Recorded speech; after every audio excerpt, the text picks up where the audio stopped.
Hi there, Jonathan Ginsberg here. I want to talk to you about a question that is of significant importance to my clients who've had a car repossessed, and that is, can I get my car back using bankruptcy? And generally the answer is going to be yes. But there's some specifics about that. And specifically, you'll want to be in a Chapter 13. Chapter 13 is a type of repayment plan.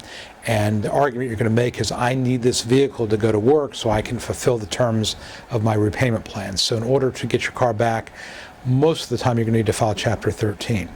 Second is, you'll probably need to file something called a complaint for turnover, which is a lawsuit in bankruptcy court where we ask the judge to order the creditor to give the vehicle back on the grounds that we need this vehicle, again, to fulfill the terms of our plan.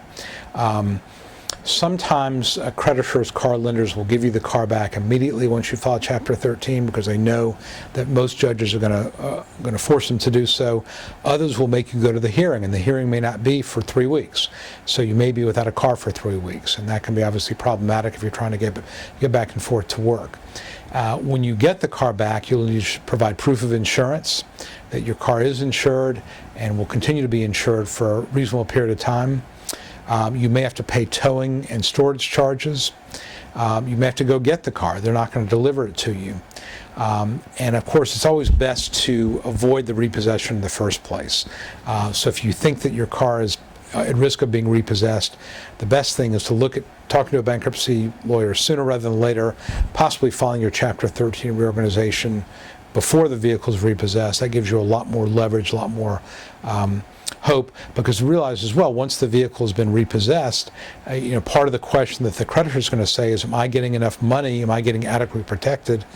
It's called adequate protection is the phrase in this Chapter 13, and they'll make an argument to the judge that you don't need the vehicle, that they're not getting sufficient money in the plan, they're not being adequately protected, and so they're going to ask the judge not to force them to give it back.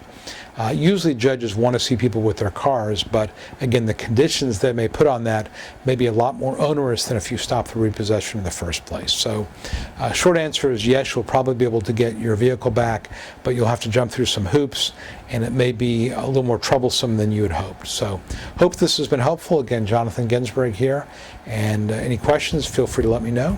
Until next time, we'll talk to you soon.